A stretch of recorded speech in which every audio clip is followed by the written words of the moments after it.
Ce n'est pas une histoire que l'on raconte à la légère, entre deux portes, ou pour meubler un silence.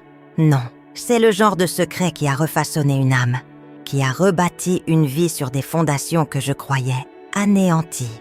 Aujourd'hui, quand je regarde par la fenêtre de ma petite cuisine, je vois le vieux chêne que mon mari, Jean, aimait tant. Je sens l'odeur du café qui infuse doucement, et mon chat, Pompon, ronronne sur mes genoux. Une image de paix, une image si simple, si ordinaire.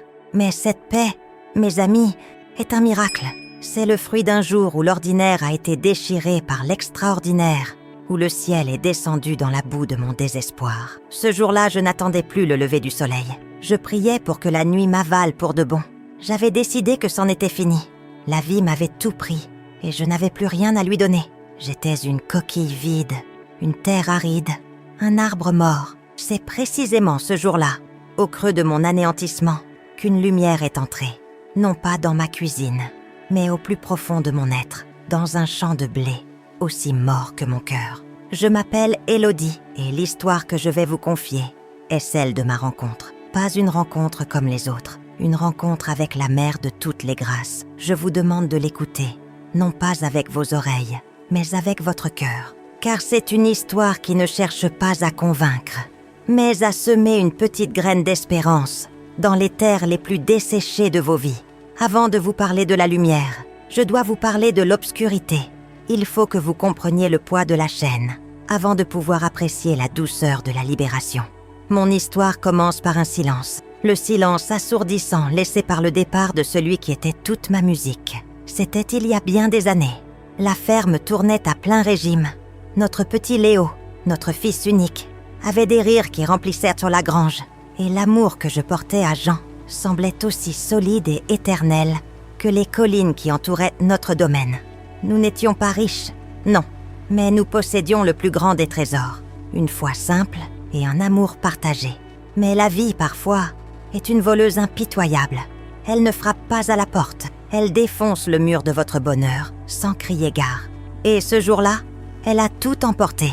Je me souviens de chaque détail, comme si c'était hier. Le ciel était d'un bleu insolent, les oiseaux chantaient, et moi, je préparais une tarte aux pommes, la préférée de Jean. Et puis, il y a eu ce bruit, un bruit sourd, anormal, un silence, puis des cris. Le monde a basculé. Le tracteur, il avait glissé. Je ne vous décrirai pas la scène. Elle hante encore certaines de mes nuits. Je vous dirai seulement que l'homme que j'aimais plus que tout a quitté ce monde dans mes bras, au milieu de ce champ que nous aimions tant. À cet instant, ce n'est pas seulement mon mari qui est mort, c'est ma foi, mon avenir, ma joie. Tout a été enseveli avec lui. Le silence qui a suivi l'enterrement était pire que tout. C'était un silence lourd, épais, qui s'infiltrait partout. Dans les draps froids de mon lit, dans la chaise vide en face de moi à table, dans les rires de mon fils, qui se faisaient de plus en plus rares, comme s'il sentait que le cœur de sa maman s'était arrêté de battre. Le secret que je porte, c'est celui d'une promesse reçue ce jour, où j'allais tout abandonner. Une promesse murmurée par une voix qui n'était pas de ce monde, et qui m'a dit que même dans la vallée de l'ombre de la mort, je n'étais pas seule. Cette histoire, c'est mon testament de vie. La preuve que l'amour d'une mère peut traverser les voiles du ciel pour venir chercher son enfant perdu. Après la mort de Jean, la ferme est devenue un fardeau. Chaque outil me rappelait ses mains fortes. Chaque sillon dans la terre me parlait de ses espoirs. Je me suis jetée dans le travail à corps perdu, pensant noyer mon chagrin dans la sueur. Je me levais avant l'aube, bien avant que le chant du coq ne déchire le silence. Je m'occupais des bêtes, je trayais les vaches, je nettoyais les tables. Mes gestes étaient mécaniques, mon esprit ailleurs. Je parlais très peu. À quoi bon? Les mots semblaient vains, inutiles. Mon fils Léo, qui n'avait alors que 6 ans, me regardait avec ses grands yeux graves. Il essayait parfois de me faire sourire, en m'apportant une fleur des champs ou en me racontant une blague apprise à l'école. Je lui offrais une grimace qui se voulait être un sourire, mais mes yeux restaient morts. La culpabilité me rongeait. Je n'étais plus une mère, j'étais une gardienne. Je veillais sur son corps, mais mon âme était trop occupée à pleurer le défunt pour s'occuper du vivant. Notre maison, autrefois un havre de paix et de rire, est devenue un sanctuaire de la tristesse. Les rideaux restaient souvent tirés. La poussière s'accumulait sur les photos de notre mariage. Je n'avais plus le cœur à entretenir la joie. Le soir, après avoir couché Léo, je m'asseyais sur le seuil de la porte, face aux champs obscurs. Je ne priais plus. Ou plutôt, mes prières étaient des reproches silencieux. Pourquoi ? Pourquoi l'avoir pris ? Pourquoi nous laisser seuls ? Le ciel restait muet, et ce silence divin était une torture. J'avais grandi dans la foi. Ma mère m'avait appris le chapelet. Mon père m'emmenait à la messe chaque dimanche. Dieu était un pilier de mon existence. Mais ce pilier s'était effondré en même temps que mon mari. Comment croire en un père aimant quand il permet une telle souffrance, une telle injustice ? Mon cœur était devenu une pierre. Les voisins, au début, venaient prendre de mes nouvelles. Ils m'apportaient des plats cuisinés, m'offraient leur aide. Mais la douleur est une forteresse. Je ne laissais personne entrer. Leurs paroles de réconfort, il faut être forte, la vie continue. Il est dans un monde meilleur, sonnaient creux à mes oreilles. Comment pouvaient-ils comprendre ? Ils rentraient chez eux le soir, retrouvaient leur conjoint, leur vie intacte. Moi, je rentrais dans une maison hantée par l'absence. Peu à peu, les visites se sont espacées. Je suis devenue la pauvre Élodie, la veuve du village, une figure de tristesse qu'on saluait de loin, avec un mélange de pitié et de gêne. Cette solitude n'était pas seulement affective, elle était aussi physique. Gérer une ferme seule est une tâche herculéenne. Les dettes que Jean avait contractées pour moderniser l'exploitation commençaient à peser lourdement. Les récoltes semblaient moins bonnes, comme si la terre elle-même portait mon deuil. Je m'épuisais, mon corps maigrissait, mes mains étaient crevassées, mon dos me faisait souffrir en permanence. J'étais seule, terriblement seule. Seule face à la douleur, seule face aux dettes, seule face à l'avenir de mon fils. Cette solitude était comme une terre aride, craquelée, où plus rien ne pouvait pousser, pas même l'espoir.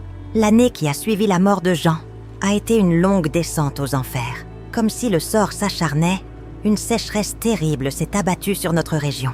Le soleil, autrefois notre allié, est devenu un ennemi cuisant. Jour après jour, je voyais mes champs de blé jaunir avant l'heure. Les épis, qui auraient dû être lourds et pleins de promesses, restaient maigres, chétifs. La terre, d'habitude si généreuse, se craquelait sous mes pieds, dure comme de la pierre. Le puits, notre source de vie, baissait à vue d'œil. L'eau devenait une ressource précieuse, presque un luxe. Chaque seau que je tirais était une victoire, mais je savais que la source se tarissait. C'était l'image parfaite de ma propre vie. Mes réserves intérieures s'épuisaient, et bientôt, il n'y aurait plus rien. Les bêtes souffraient, elles maigrissaient, leur regard était triste. Je faisais ce que je pouvais, mais je ne pouvais pas faire tomber la pluie. Les lettres de la banque ont commencé à arriver, d'abord polies, puis de plus en plus pressantes. Les mots « échéance »,« retard de paiement »,« mise en demeure » dansaient devant mes yeux. Chaque enveloppe blanche était une nouvelle source d'angoisse. Je les cachais dans une boîte en fer, comme si ne pas les voir pouvait les faire disparaître. Mais leur poids était là, dans ma poitrine, m'empêchant de respirer. Je me sentais prise au piège, comme un animal dans un étau qui se resserre. Je vendis quelques bêtes, le cœur serré, pour payer les factures les plus urgentes. C'était comme amputer une partie de moi-même, une partie de l'héritage de Jean. Mais ce n'était qu'un répit de courte durée. Le problème de fond restait. La terre ne donnait plus rien. La ferme, notre fierté, devenait un gouffre financier. Et puis, le coup de grâce. Mon petit Léo est tombé malade. Au début, ce n'était qu'une petite fièvre, une toux. Je pensais que ça passerait. Mais les jours se sont transformés en semaines. La fièvre ne tombait pas. Il était faible, passait ses journées au lit. Son visage était pâle et ses grands yeux cernés. Le médecin du village était perplexe. Il parlait de fièvre persistante d'origine inconnue, prescrivait des remèdes qui ne faisaient aucun effet.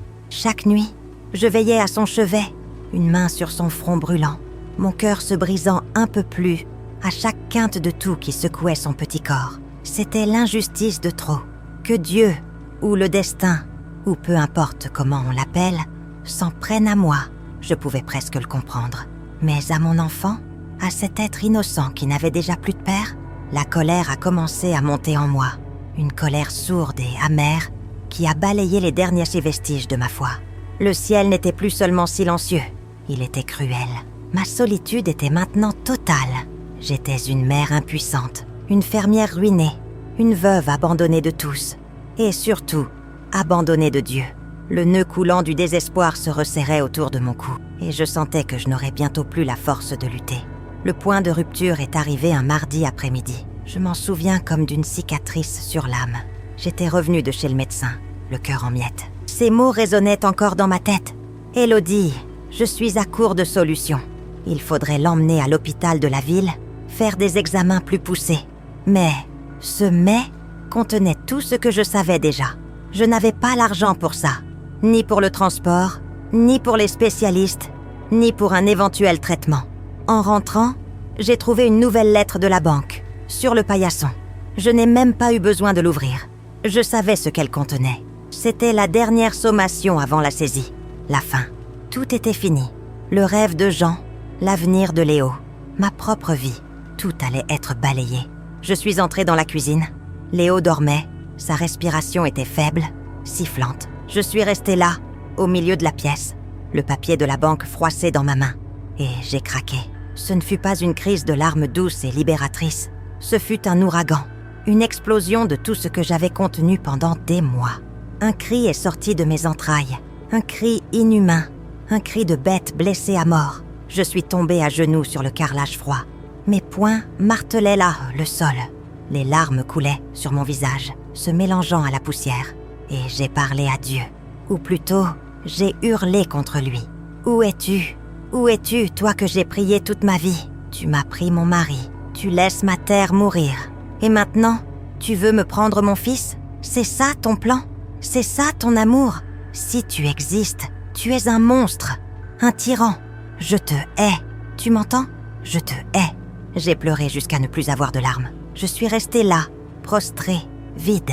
Le silence qui a suivi était encore plus terrible que mes cris. C'était le silence du vide absolu. Plus de colère, plus de tristesse, rien. Juste un néant froid et infini. C'est à ce moment-là que l'idée a germé dans mon esprit. Une idée sombre, mais qui m'est apparue comme la seule issue possible. La seule libération. Mettre fin à tout ça. En finir. Ne plus souffrir. Ne plus voir mon fils souffrir. L'idée était si claire, si logique dans mon esprit dévasté. Je me suis relevée, le corps tremblant, mais l'esprit étrangement calme. Mon regard s'est posé sur la vieille grange. C'était là que Jean et moi avions partagé tant de rêves. Ce serait là que j'allais mettre fin au cauchemar. J'ai marché vers la porte, déterminée. C'était le point de non-retour. J'avais touché le fond. Plus bas, il n'y avait rien. J'étais à genoux dans la poussière de ma vie, et je n'attendais plus personne pour me relever. As-tu déjà vécu une grâce comme celle-ci ? Un moment où tu as touché le fond, où tu as crié vers le ciel avec colère et désespoir. Partage-la en commentaire. Ton histoire peut donner de la force à quelqu'un d'autre. Alors que je marchais vers la grange, résolue à commettre l'irréparable, quelque chose d'étrange s'est produit. C'était presque imperceptible. Une brise légère, très douce, a caressé ma joue. C'était surprenant, car toutes les portes et fenêtres de la maison étaient fermées pour garder la maigre fraîcheur. Cette brise n'était pas comme le vent sec et chaud qui soufflait dehors. Elle était fraîche, vivifiante, et elle portait avec elle un parfum absolument incroyable, si puissant qu'il a arrêté net ma marche. C'était une odeur de rose, pas l'odeur artificielle d'un parfum d'intérieur. Non, c'était le parfum de milliers de roses fraîches, écloses, comme si un jardin entier venait de fleurir dans ma cuisine. J'ai tourné la tête, cherchant la source de cette odeur. Il n'y avait rien. Pas de fleurs sur la table, pas de fenêtre ouverte, rien. L'odeur était partout et nulle part à la fois. Elle était intense, pure et incroyablement apaisante. Mon esprit, embrumé par le désespoir, a d'abord cherché une explication logique, une hallucination. Le chagrin me faisait perdre la raison. C'était la seule explication possible. Pourtant, le parfum était si réel, si présent. Il a semblé nettoyer l'air de la pièce, chassant l'odeur de poussière et de maladie. J'ai fermé les yeux, et pendant une seconde, la tension dans mes épaules s'est relâchée. La boule d'angoisse dans mon ventre s'est légèrement desserrée. C'était un répit, une microseconde de paix dans un océan de tourments. L'odeur a persisté quelques instants, puis a disparu aussi mystérieusement qu'elle était apparue. Je suis restée figée, confuse. L'élan morbide qui me poussait vers la grange était brisé. non pas annulée, mais interrompue. Un doute s'était immiscé dans ma certitude funeste. Cette nuit-là, épuisée, je me suis effondrée sur mon lit sans même me déshabiller. Et j'ai rêvé. Ce n'était pas un rêve agité comme d'habitude. C'était un rêve d'une clarté saisissante. Je me voyais marcher dans mon champ de blé desséché. J'étais seule et je pleurais. Et puis, j'ai entendu une voix de femme, d'une douceur infinie. Une voix qui semblait être faite de musique et de miel. Elle ne disait qu'une seule phrase, encore et encore, comme une berceuse. « N'aie pas peur, mon enfant, n'aie pas peur. » Je ne voyais personne, juste le champ, le ciel crépusculaire, et cette voix qui m'enveloppait comme une couverture chaude. Je me suis réveillée en sursaut, le cœur battant. Les mots résonnaient encore dans mon esprit. « N'aie pas peur !» J'ai secoué la tête. Le parfum, le rêve, mon cerveau, à bout, me jouait des tours. C'était ça. Il fallait que ce soit ça. Et pourtant, au fond de moi, une toute petite flamme, minuscule et fragile comme celle d'une bougie dans le vent, venait de se rallumer. Ce n'était pas encore l'espoir. C'était juste une question. Et si je n'étais pas seule? Ce fut le tout premier signe. Un murmure du ciel dans le vacarme de ma douleur. As-tu déjà ressenti un signe comme celui-là? Une caresse de l'invisible quand tout semblait perdu? Partage ton expérience en commentaire, car chaque témoignage est une lumière. Les jours suivants, rien n'a changé matériellement. Léo était toujours malade, la terre toujours sèche, les dettes toujours là. Mais le parfum de rose et la voix du rêve avaient ça fait laisser une empreinte indélébile dans mon âme. Je n'étais plus résolue à mourir. J'étais en attente. Je ne savais pas de quoi. C'était un sentiment étrange, un mélange d'appréhension et d'une curiosité presque enfantine. Un soir, alors que le soleil se couchait, peignant le ciel de couleur orangée et violette, je ne pouvais plus tenir entre les 4 murs de la maison. L'air était étouffant. J'avais besoin de marcher. Je suis sortie et, sans même y penser, mes pas m'ont conduite vers le champ de blé mort, celui où Jean était parti, celui qui symbolisait tous mes échecs. Je marchais entre les tiges sèches qui crissaient sous mes pieds. Le paysage était d'une désolation absolue. J'ai levé les yeux au ciel et les larmes sont revenues. Pas des larmes de colère cette fois, des larmes de pure fatigue, de pure tristesse. Je n'en peux plus, ai-je murmuré. Si tu es là, qui que tu sois, la voix de mon rêve, aide-moi, je n'ai plus de force. C'est à cet instant précis que cela s'est produit. Au loin, vers l'horizon où le soleil venait de disparaître, une lumière a commencé à poindre. Ce n'était pas la lueur d'une voiture ou d'une maison. C'était une lumière différente, douce, dorée, d'une chaleur qui semblait me toucher physiquement, même à distance. Elle grandissait, non pas en éblouissant, mais en s'intensifiant, comme une aube en accéléré. Mon premier réflexe a été la peur. J'ai reculé d'un pas. Mais la peur a été immédiatement submergée par un sentiment de paix. Une paix si profonde, si totale, que je n'en avais jamais ressenti de pareil. Toutes mes angoisses, toutes mes peurs se sont dissoutes dans cette lumière, comme le sucre dans l'eau. Au cœur de cette clarté céleste, une silhouette a commencé à se dessiner. C'était une femme. Elle était vêtue simplement, d'une robe claire et d'un long manteau d'un bleu profond, comme le ciel d'une nuit d'été. Ses cheveux étaient ôtés couverts d'un voile, mais quelques mèches sombres s'en échappaient. Elle ne flottait pas, elle semblait se tenir là, simplement, comme si sa présence était la chose la plus naturelle du monde. Elle était encore loin, mais je pouvais voir son visage. Un visage d'une beauté indicible. Non pas une beauté de magazine, mais une beauté faite de bonté, de pureté et d'une immense compassion. Mais ce qui m'a transpercé l'âme, c'était ses yeux. Ses yeux me regardaient. Et dans ce regard, il n'y avait aucun jugement. Il y avait tout l'amour d'une mère pour son enfant qui souffre. J'ai senti dans ce regard qu'elle savait tout. Ma douleur, ma colère contre Dieu, mes pensées suicidaires. Elle savait tout. Et elle m'aimait quand même. Elle m'aimait à cause de tout ça. Alors, elle a levé une main vers moi. Un geste lent et rassurant. Et sa voix, la même que dans mon rêve, a retenti. Pas dans mes oreilles, mais directement dans mon cœur. Les mots étaient simples, mais ils contenaient l'univers entier. « Mon enfant, pourquoi pleures-tu? Je suis là, n'aie plus peur. » Ton cri a traversé le ciel. Je suis tombée à genoux, non pas de désespoir cette fois, mais d'adoration. Je savais, avec une certitude absolue, qui se tenait devant moi. C'était la Sainte Vierge, la Mère de Dieu, ma mère. Et pour la première fois depuis des mois, j'ai fermé les yeux et j'ai prié. Non pas avec des mots, mais avec mon âme tout entière qui se déversait en gratitude et en larmes de joie. L'apparition n'a duré que quelques instants. La lumière s'est estompée aussi doucement qu'elle était venue, laissant le champ à la pénombre du crépuscule. Mais quand j'ai rouvert les yeux, le monde n'était plus le même. Ou plutôt, le monde était exactement le même. Mais c'est moi qui avais changé. Radicalement, irréversiblement. La Vierge Marie n'était plus là physiquement, mais sa présence était gravée en moi. La paix qu'elle avait déversée dans mon âme était toujours là, vibrante, palpable. C'était un bouclier, indestructible. Je me suis relevée. La terre sèche sous mes pieds était la même. Les tiges de blé mortes crissaient toujours, mais elles ne me semblaient plus être un symbole d'échec. Elles étaient le décor de mon salut, le lieu saint de ma rencontre. Je suis rentrée à la maison d'un pas lent, mais assurée. La fatigue qui m'écrasait depuis des mois avait disparu. Je ne me sentais plus seule. Comment aurais-je pu? La Mère du Ciel elle-même m'avait dit « Je suis là ». Cette phrase tournait en boucle dans mon esprit, et chaque répétition était un baume sur mes plaies. En entrant dans la cuisine, mon regard s'est immédiatement posé sur le lit où dormait Léo. D'habitude, cette vision me tordait les entrailles d'angoisse. Mais ce soir-là, pour la première fois, j'ai regardé mon fils malade sans peur. Une confiance absolue, irrationnelle, m'avait envahi. J'ai posé ma main sur son front. Il était toujours chaud, sa respiration toujours difficile. Rien n'avait changé, extérieurement. Mais tout avait changé, intérieurement.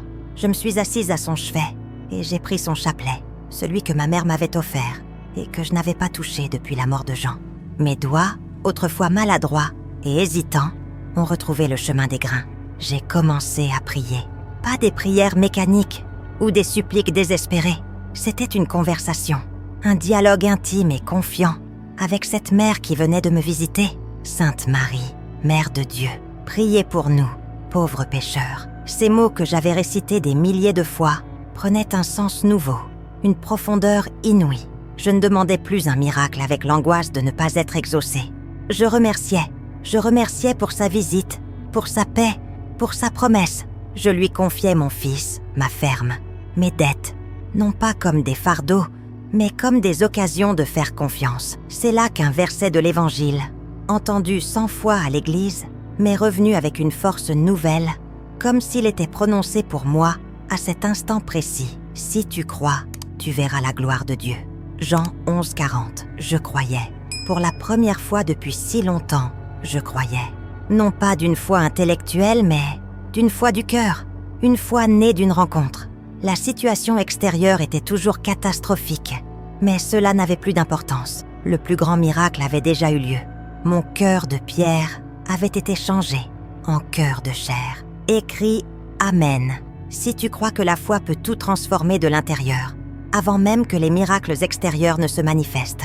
La nuit qui a suivi a été la première nuit de sommeil profond et réparateur que j'ai connue depuis plus d'1 an. Je me suis endormie sur la chaise à côté du lit de Léo, le chapelet toujours dans ma main, baigné dans la paix de la veille. Je me suis réveillée au petit matin, non pas à cause du coq, mais à cause d'un bruit inhabituel. Un son que je n'avais pas entendu depuis si longtemps que j'ai mis quelques secondes à l'identifier. C'était le bruit de la pluie. Pas un petit crachin, non. Une pluie drue, régulière, généreuse, qui tambourinait sur le toit de la ferme. J'ai couru à la fenêtre. Le ciel, qui avait été d'un bleu cruel pendant des mois, était couvert de nuages gris et doux. Et il pleuvait, une pluie abondante qui lavait la poussière, qui s'infiltrait dans la terre craquelée, qui donnait à boire à mes champs assoiffés. Les larmes me sont montées aux yeux, des larmes de pure gratitude. C'était la pluie de la grâce, une réponse visible à la promesse invisible. Alors que je contemplais ce premier miracle, une petite voix m'a tirée de ma rêverie. « Maman, j'ai faim !» J'ai sursauté. C'était Léo. Je me suis retournée.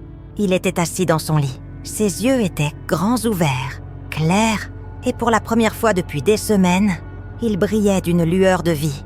La fièvre était partie, disparue, comme si elle n'avait jamais existé. Je me suis précipitée vers lui. J'ai posé ma main sur son front. Il était frais, complètement frais. « Tu as faim, mon chéri ?» ai-je demandé, la voix étranglée par l'émotion. « Oui, J'ai très faim. Je pourrais manger un bœuf, m'a-t-il répondu avec un grand sourire. Un vrai sourire d'enfant qui avait retrouvé sa joie. Je l'ai serré dans mes bras, pleurant et riant en même temps. Il était guéri. Mon fils était guéri. Le médecin est passé plus tard dans la journée, alerté par un voisin. Il n'en revenait pas.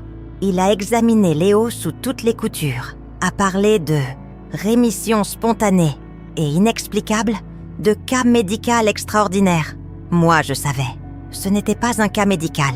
C'était une réponse. C'était la gloire de Dieu que j'avais vue, parce que j'avais cru. Les miracles ne se sont pas arrêtés là. C'était comme si le ciel, ayant ouvert les vannes, déversait ses grâces en cascade. La pluie a duré 3 jours, juste assez pour gorger la terre d'eau sans la noyer. Contre toute attente, une partie du blé, que je croyais totalement perdue, a repris vie. La récolte n'a pas été exceptionnelle, mais elle a été suffisante. Suffisante pour nourrir les bêtes, suffisante pour ne pas tout perdre. Quelques jours plus tard, une lettre est arrivée. Pas de la banque, une lettre d'un vieil oncle de Jean, un homme que nous avions perdu de vue, qui vivait à l'autre bout du pays. Il écrivait qu'il avait fait un rêve étrange, où il nous voyait, Jean et moi, en grande difficulté. Il disait que cela l'avait tellement troublé, qu'il avait décidé de nous écrire. Et il joignait un chèque d'un montant qui correspondait au franc près, à ce que je devais à la banque. Je suis restée assise à la table de la cuisine pendant 1 heure, le chèque à la main, contemplant l'incroyable orchestration divine qui venait de se jouer dans ma vie. La Vierge Marie ne m'avait pas seulement donné la force de porter ma croix, elle l'avait portée avec moi et l'avait transformée en résurrection. Les années ont passé, la pluie est revenue chaque saison, la terre a retrouvé sa générosité.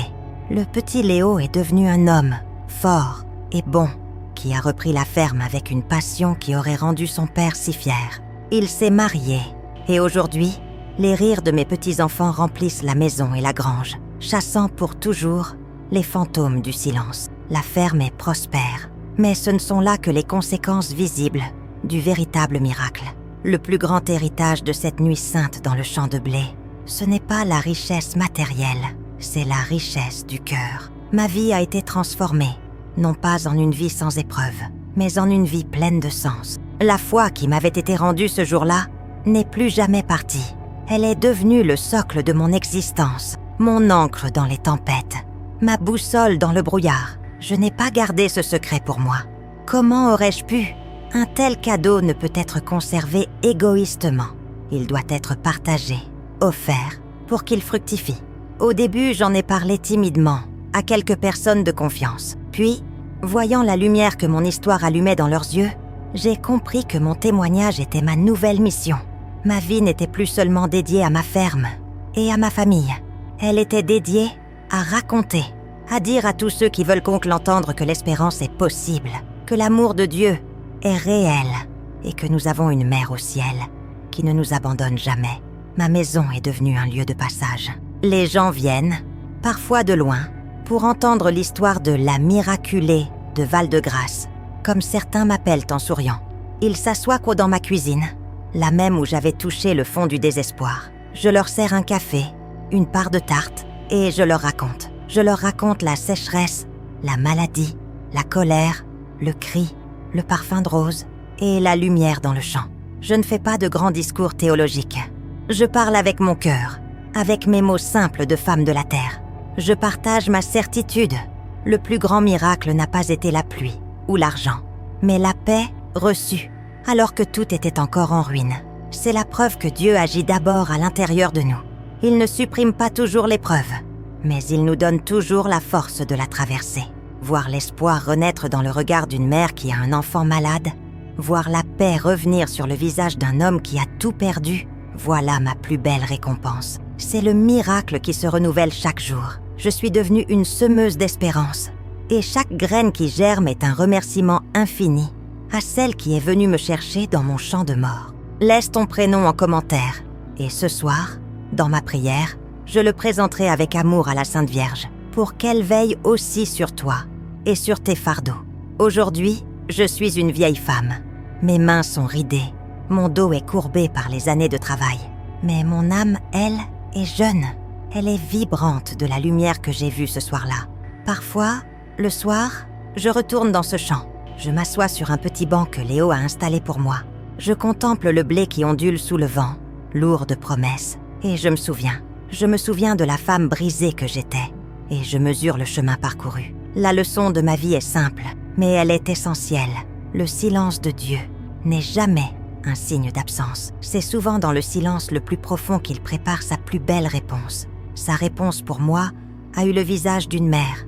Marie n'est pas une lointaine reine inaccessible. Elle est une mère qui marche avec nous, qui connaît le poids de nos larmes, parce qu'elle a pleuré au pied de la croix. Elle est le raccourci vers le cœur de Dieu. Peut-être qu'en écoutant mon histoire, tu te reconnais. Peut-être qu'aujourd'hui, tu traverses ton propre champ de blé sec. Peut-être que ta vie est une terre aride, que ton cœur est lourd, que tu cries vers un ciel qui te semble sourd. Peut-être que tu es malade, seul, endetté, désespéré. Tu penses y avoir touché le fond. Laisse-moi te dire une chose, avec toute la force de mon expérience. N'abandonne pas, surtout pas maintenant. C'est souvent lorsque la nuit est la plus noire que l'aube est la plus proche.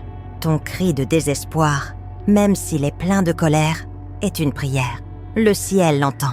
N'aie pas peur de ta faiblesse, car c'est là que la puissance de Dieu peut enfin se déployer. Comme le dit le psaume que j'ai appris à aimer plus que tout, « Le Seigneur est mon berger, je ne manque de rien. Même si je marche dans la vallée de l'ombre de la mort, je ne crains aucun mal, car tu es avec moi. » Alors ce soir, je t'invite à faire une chose. Trouve un endroit calme, ferme les yeux, ne cherche pas de belles phrases. Parle simplement à cette mère qui t'attend. Confie-lui ton champ de blé sec. Donne-lui tes dettes, tes maladies, tes peines, tes colères. Dépose tout à ses pieds. Et puis, fais silence. Écoute. Attends un signe, un parfum, une brise, une paix dans ton cœur. Elle te répondra. Car rien, absolument rien, n'est impossible à Dieu. Sa gloire, c'est de faire refleurir les déserts. Ma prière pour toi, qui m'écoute, est que tu puisses sentir ne serait-ce qu'une parcelle de la paix qui m'a été donnée. Que la Vierge Marie pose sur toi son regard de mère, qu'elle te relève et qu'elle te murmure au cœur « N'aie pas peur, je suis là ». Que cette histoire soit pour toi une petite lumière sur ton chemin. Abonne-toi pour entendre d'autres témoignages de foi, d'autres histoires où la lumière a vaincu l'obscurité. Et n'oublie jamais, tu n'es pas seul, jamais. Amen.